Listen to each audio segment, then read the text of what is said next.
Thanks for joining us. And today we're going to talk about Kriya Yoga and the search for truth.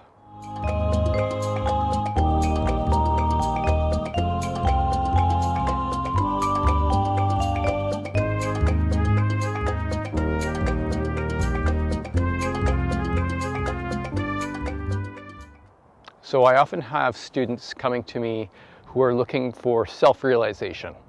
And self-realization is a term that has been popularized by Yogananda, in particular in his autobiography and his Self-Realization Fellowship, which is a worldwide organization he created to help spread his version of Kriya Yoga. And so many people have read the autobiography and this has made an impact on them, and they've been thinking, I want self-realization, right?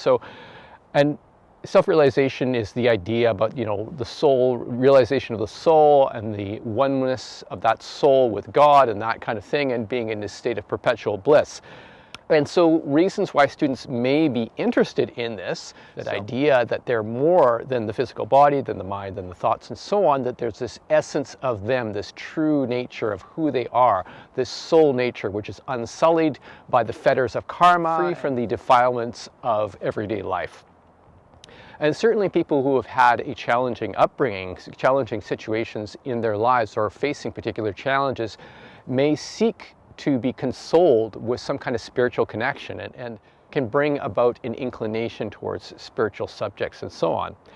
But in particular with Kriya Yoga, the idea about self-realization, so many students are seeking this self-realization without really even knowing what it is. There are fantastical stories in Yogananda's autobiography which attract people who are curious about, the sort of spiritual vistas, if you will, and also attracts people who are dealing with some challenging stuff, and they see that as a means to kind of getting beyond their immediate challenging circumstances, although this may be at a subconscious level.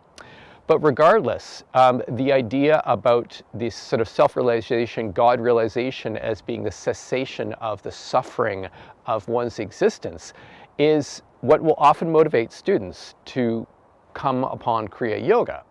And so it also may motivate the student to search for truth, if you will.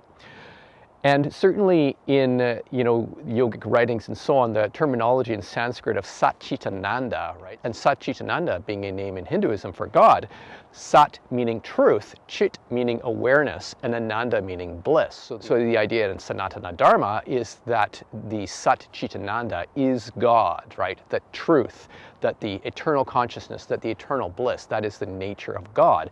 And one can discover that through a yogic process. And in particular, Kriya Yoga is often held as, one of the pinnacles as a sadhana, as a yogic or spiritual practice to achieve that goal. Now, the challenge that students may have is that they may be looking for truth or for God, but they don't have an idea of what that is at all. And so the assumption then is that getting into deeper and deeper states of bliss through one's particular spiritual practice, such as Kriya Yoga, will allow one to become one with one's soul and with God, and that will be the means of discovering the truth. Now, that's a big assumption, right? We know that for sure that Kriya Yoga is one of the most effective means for getting into a meditative state, right?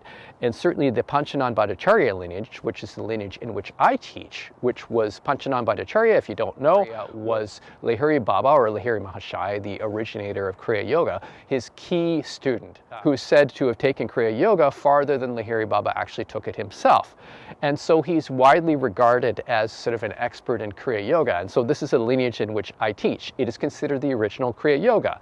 And we know that the original Kriya Yoga, as taught by Lahiri Baba, which, Panchanan passed on through successive generations, is one of the most effective means for getting into a meditative state, because the original Kriya allows you to leverage the parasympathetic nervous system to start to get into a very low idle state, to start to recede from your senses and get internalized in meditation. And as a result, all sorts of things start to happen. Basically, the awareness of your body will disappear, your breathing will disappear, and then you're drawn into this sort of deep meditation. And you can go through something that's called dharana, which is the concentration on an internalized void, where basically the body disappears, the breath disappears, and you're in this very deep internal concentrated state, and then you start to experience absorption, which is called dhyan, where your meditations start to unfold and you become absorbed more and more in those meditative experiences, and eventually you reach into a samadhi where you're one with those meditative experiences. But the assumption with many students who are interested in Kriya Yoga or self-realization is that by going through some kind of yogic process of getting into deeper and deeper bliss states, and eventually they will reach this full effulsion of bliss in which they will never leave it ever again. And the idea that the bliss is perpetual forevermore. And certainly the idea of nirvikalpa samadhi, this sort of this deep, oneness, constant oneness, and having that embodied in your daily experience and living in that, oneness with God and oneness with everything and oneness with bliss and so on, that perpetual oneness is a much coveted state by many people in the Kriya Yoga communities. And certainly many teachers will talk about that as a pinnacle of attainment, that once you get there, you're basically done, right? And so the idea that, you drop all your karmic fetters and so on, and then you're one with spirit, and then you're forever more free and this kind of thing. So people can be motivated to try and look for that. So if you're looking for the final realization or for the truth, how do you know that it is really like that? That is this eternal bliss. How do you know? You don't. We know that many Kriya yogis have been very successful in getting into very profound, deep bliss states and having that bleed into their daily lives. And there's something that's called paravasta in Kriya Yoga, where it's the after effect poised state of Kriya. So you get very, very deep into a very extreme concentrated bliss state that it permeates your body. You become one with that, right? You get into samadhi, and then you can, when you get out of your meditation back in everyday consciousness, you can retain some of that. It kind of a residue that sort of sits in your body, if you will. It can inform how you are in your life, and it can really make things beneficial for, you changing your outlook on things. But that state is not permanent. It has fluctuation. So you can have a very deep bliss, right? And then when you're in your daily existence, it changes. So it's not a permanent state. Right? And so if you're looking for truth and assuming that truth is perpetual bliss, but you don't experience perpetual bliss, is perpetual bliss really truth? So this is something that people in the spiritual path don't often think about because they just want to get into deep meditation. And deep meditation is great. It can transform your consciousness. It can transform your everyday situations. But unless you're able to see clearly in every single situation, every single moment, what the truth actually is, you're not really attaining truth, are you? So if you are a true truth seeker, you really want to know there is more than just the bliss, right? Than the sort of final bliss that many people talk about in Kriya Yoga and other yogic paths, right? The idea of samadhi being the ultimate state, well, is it, right? So what is the truth of that? You may be thinking now, well, if you teach Kriya Yoga, why aren't you running after perpetual bliss as your goal? Well, actually it's not. For me, it's more about the truth of it. I know that the stages of meditation and getting deeper and deeper into the deep bliss states and so on are part of revealing the truth, but it's part of the process, part of the continuity of our experience of the truth. It isn't the truth in itself. And so there may be many Kriya yogis that are saying, yeah, let's shoot for bliss. That's the end goal. That's the finish line. But is it really? So often people will kind of get into these spiritual yo-yo cycles where they get a high and then a low, right? Up and down and up and down. So the idea that you get into a high bliss state and then you go back down into your everyday life and then you experience challenges and you're like, well, what the hell? Meditation was great. Now I'm dealing with this interpersonal challenges with these people I have problems with and so on. And I just want to escape to this bliss state. Basically the idea of that is what we call a spiritual bypass, where you're trying to get past your everyday experience, the challenges in your everyday experience without doing an integration process. And you just want to jump to a bliss state and be perpetually in bliss, perpetually in a spiritual honeymoon. One can very much swing on that spiritual pendulum where you're swinging up to bliss and you're swinging back to, disenchantment with your life and going back and forth. And that's no fun, right? So The idea is if you could take one extreme away, which is really what duality is. You have suffering on one side and contentment on the other perhaps, and then you could cut duality in half and say, I only want the bit that makes me feel good, right?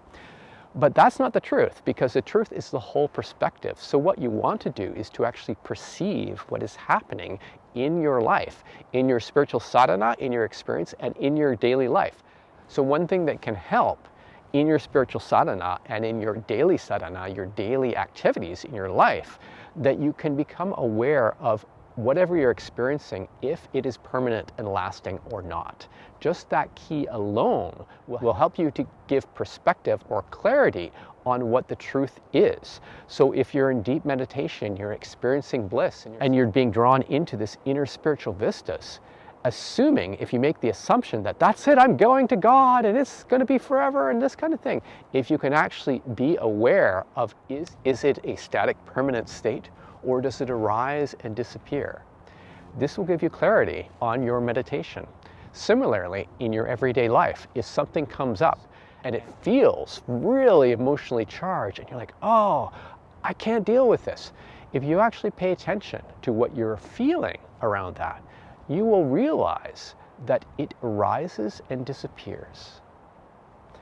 And when you can tune into that and start to have that perspective, the wider perspective, you will get some clarity about your situation, and that will help to move you to comprehending the truth of your experience, so that you're actually going in the direction of realizing the truth, rather than just what particular thing you want the truth to be, right? You're seeing things as they are rather than as you want them. And when you can discern the difference between seeing things as they are and as you want them or don't want them, you will start to see the truth. So if you have any questions about this video, feel free to send me an email at info@modernkriya.com. Also check our website at modernkriya.com and our YouTube channel. So thanks for joining us, and we will see you next time.